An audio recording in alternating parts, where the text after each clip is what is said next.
Hello friends, ഇന്ന് നമുക്കൊരു fabric Tazewell എങ്ങനെ സ്റ്റിച്ച് ചെയ്യാമെന്ന് നോക്കാം. അതിനായിട്ട് ഞാനിവിടെ 4 ഇഞ്ച് വീതിയും 4 ഇഞ്ച് നീളത്തിലുമുള്ളൊരു ക്ലോത്ത് കട്ട് ചെയ്തെടുത്തിട്ടുണ്ട്. ഇനി നമുക്ക് അതിലേക്ക് ഏതെങ്കിലും ഒരു കോൺ സൈഡിലേക്ക് ഇതുപോലെ ടൈ ഒന്ന് വെച്ച് കൊടുത്തൊന്ന് കെട്ടിട്ട് സ്റ്റിച്ച് ചെയ്തെടുക്കണം. ഇതിലേതെങ്കിലും കോൺ സൈഡിലേക്ക് നമുക്കിതുപോലെ ടൈ ഒന്ന് വെച്ച് കൊടുത്ത് കെട്ടിട്ട് സ്റ്റിച്ച് ചെയ്തെടുത്തതിന് ശേഷം ആ കോണിൻ്റെ ഓപ്പോസിറ്റ് സൈഡിലേക്ക് ഇതുപോലെ കോണോട് കോൺ ടൈ വെച്ച് കൊടുത്ത് ആ ക്ലോത്തിനെ ഒന്ന് ഫോൾഡ് ചെയ്ത് 4 ഇഞ്ച് വീതിയിലൊന്ന് സ്റ്റിച്ച് ചെയ്തെടുക്കണം. ഫുള്ളും സ്റ്റിച്ച് ചെയ്യേണ്ട, 1 ഇഞ്ച് വീതിയിലൊന്ന് ഗ്യാപ്പ് ഇട്ട് വേണം നമ്മൾ സ്റ്റിച്ച് ചെയ്യാനായിട്ട്. എൻഡ് ഭാഗത്തൊരു ഗ്യാപ്പ് വേണം നമുക്ക് നല്ല വശം വെളിയിലേക്ക് കുത്തി വെളിയിലേക്ക് ഇട്ടെടുക്കുന്നതിനായിട്ടാണ് നമ്മളവിടെ ഗ്യാപ്പ് ഇട്ടെടുക്കുന്നത്. ഇതുപോലെ ഒന്ന് സ്റ്റിച്ച് ചെയ്തെടുക്കണം.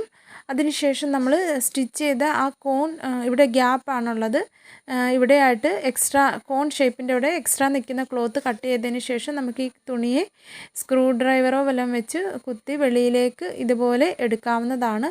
അതുപോലെ തന്നെ നമ്മുടെ ഗ്യാപ്പിൻ്റെ ആ ഭാഗം വരുന്ന ആ ക്ലോത്ത് നമ്മൾ കെട്ടിട്ട് വെച്ച ടൈയുടെ വശത്തേക്ക് ഒന്ന് ഫോൾഡ് ചെയ്ത് അഡ്ജസ്റ്റ് ചെയ്ത് ആ കെട്ടിട്ട ടൈയുടെ ഭാഗവും ഈ ഓപ്പൺ സൈഡ് ഒരുപോലെ വരുന്ന രീതിയിലൊന്ന് വെച്ച് കൊടുക്കാവുന്നതാണ്.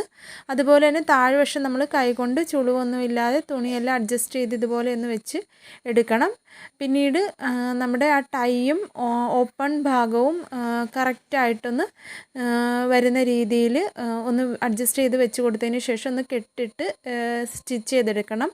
ആ ഓപ്പൺ ഭാഗവും ടൈയും കൂടെ ചേർത്ത് വെച്ച് വേണം നമ്മളിവിടെ കെട്ടിട്ട് സ്റ്റിച്ച് ചെയ്തെടുക്കാനായിട്ട്. അതിനുശേഷം എക്സ്ട്രാ നിൽക്കുന്ന ക്ലോത്തും ടൈയും നമ്മൾ കട്ട് ചെയ്തതിന് ശേഷം ഈ പീസിനെ നമുക്ക് ഒന്ന് തിരിച്ചിട്ടെടുക്കാവുന്നതാണ്. ഇതുപോലെ സ്റ്റിച്ചിങ് പുറത്തേക്ക് കാണാത്ത രീതിയിൽ വളരെ എളുപ്പത്തിൽ തുടക്കക്കാർക്ക് പോലും ഇതുപോലെ ഫാബ്രിക് ടെസൽ സ്റ്റിച്ച് ചെയ്തെടുക്കാനായിട്ട് സാധിക്കുന്നതാണ്. ബ്ലൗസിൻ്റെ ബാക്കിലൊക്കെ നമുക്കിതുപോലെ സ്റ്റിച്ച് ചെയ്ത് കൊടുക്കാവുന്നതാണ്. വീഡിയോ യൂസ്ഫുൾ ആയെങ്കിൽ ലൈക്ക് ചെയ്യാനും ചാനൽ സബ്സ്ക്രൈബ് ചെയ്യാനും സപ്പോർട്ട് ചെയ്യാനും മറക്കരുതേ.